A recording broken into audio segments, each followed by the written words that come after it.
Monsieur Jean-Michel Arnouchet, vous êtes des spécialistes français des relations internationales. Je vous remercie infiniment d'avoir eu la gentillesse d'accorder cet entretien à la radio francophone iranienne. Monsieur Arnouchet, comment évaluez-vous cette réunion ministérielle de ce qu'on appelle la coalition anti-Daesh dirigée par les États-Unis, réunion qui a eu lieu à Paris? Au cours de cette réunion, Laurent Fabius, ministre français des Affaires étrangères, a dit que le combat contre Daesh, contre l'État islamique, sera un combat de long terme. Oui. Vous savez, autrefois, quand on traversait une voie ferrée, il était inscrit, attention, un train peut en cacher un autre. Il faut voir non pas ce qui se dit ou va se dire de façon officielle, mais ce qui se dira dans la coulisse. Alors, je ne sais pas quel est l'état du front, notamment en Syrie. Daesh progresse, mais il progresse aussi essentiellement sur le désert. Les rumeurs se multiplient, mais vous savez que les rumeurs sont des tentatives de créer des prophéties autoréalisables. On nous dit que l'État syrien assiste, serait au bord de l'effondrement. Donc j'énumère les rumeurs que la Russie, Moscou, tournerait le dos à Bachar el-Assad. On raconte beaucoup de choses. Je pense qu'il ne faut pas prendre au pied de la lettre l'idée qu'il y aurait une vaste coalition anti-Daesh, puisque tous les jours que Dieu fait nous apporte des preuves du soutien. Alors je ne parle pas des affaires turques, des camions, des gendarmes qui sont arrêtés, des services secrets qui acheminaient des armes sur le front nord-est de l'État islamique. Tous les jours que Dieu fait nous apporte des preuves de l'implication de tel ou tel État aux côtés de Daesh. Des livraisons d'armement également, ce n'est pas Daesh là pour le coup, mais c'est Al-Qaïda au Yémen. Donc il faut rester extrêmement prudent. La guerre sera longue, parce que on sait que les frappes aériennes sont largement insuffisantes et que pour qu'il y ait une voie, il faut qu'il y ait une volonté. Et je pense, mais c'est un avis personnel, que la volonté de la communauté internationale, ou ce qu'on appelle de cette façon, donc de la coalition, est une volonté d'opérette. Vous savez, dans les opérettes, on voit des soldats qui font du surplace en disant marchons.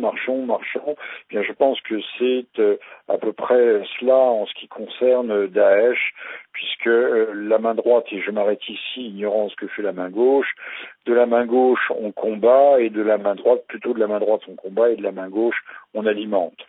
Monsieur Arnouchet, le Premier ministre irakien Haïdar al-Abadi également était présent à cette réunion et il a parlé de l'échec de ce qu'on appelle la communauté internationale dans cette lutte contre Daesh.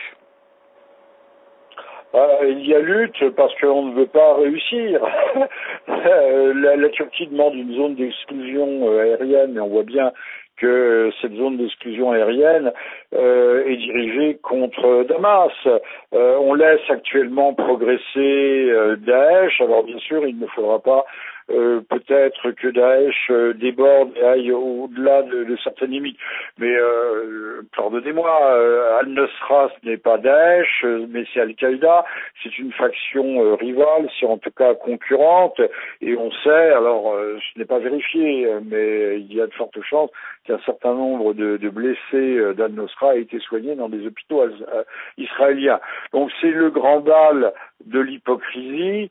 Je pense que si la communauté internationale voulait véritablement intervenir, elle interviendrait, elle trouverait un accord avec Damas, mais le but réel, c'est de faire tomber Damas et peut-être d'établir un grand État enclavé ou non enclavé, un grand État sunnite qui sans pétrole, mais contrôlant peut-être des routes d'acheminement.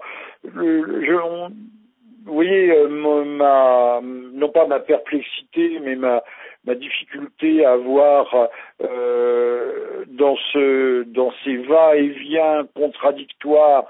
Il faut dessiner, enfin, ou plutôt il faut détacher, il faut distinguer des lignes de force. Les lignes de force, c'est aujourd'hui, comme hier, il faut faire tomber Bachar el-Assad et le régime baathiste. Il faut changer, qu'il y ait un changement de régime à Damas. Sauf qu'il n'y a pas d'opposition. Daesh, on dit combattre Daesh et le craindre, mais finalement Daesh...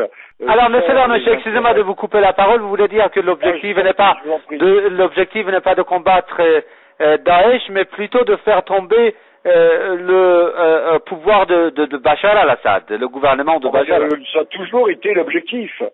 Même si on en parle moins, l'objectif n'a pas changé. Monsieur Fabius, puisque vous me citiez Monsieur Fabius il y a quelques jours, parlait encore des crimes, non plus des crimes de guerre, mais des crimes contre l'humanité de Monsieur Bachar el-Assad. On nous parle des barils d'explosifs qui sont largués sur Alep, sur certains quartiers tenus par Daesh, et comme si les barils faisaient plus de dégâts ou étaient plus inhumains que les obus ou que les gens qui sont égorgés. Un mort est un mort, quel que soit le modus operandi. Les indignations, vous savez, on fait dans nos démocraties, on fait beaucoup de brassage de vent, on fait de la politique spectaculaire, des déclarations spectaculaires. C'est pourquoi je vous disais que la réunion de Paris est importante, mais non pas par ce qui va se dire de façon tout à fait ouverte ou officielle ou même officieuse, mais ce qui se dira dans les coulisses et les tractations. Il est bien clair que aujourd'hui, il y a à la tête de l'État américain, il y a différentes factions, le département d'État, le Pentagone, la politique de la mise en blanche, qui n'est pas forcément celle qui ne rejoint pas forcément celle d'autres tendances qui sont à l'œuvre. Monsieur Obama est d'une certaine façon relativement, je dis bien relativement isolé, et sa politique déplaît fortement, sa politique de rapprochement ou d'entente, de trouver un modus vivendi avec l'Iran déplaît fortement, et tout sera fait pour contrebattre cette politique, et le théâtre d'opération, qui n'est pas un théâtre d'ombre, théâtre d'opération irako-syrien, est l'un des endroits d'ailleurs où s'affrontent ces factions. Après tout, la CIA est un État dans l'État, et entre les ordres donnés par la Maison Blanche et ce que fait la CIA, il y a souvent un abîme.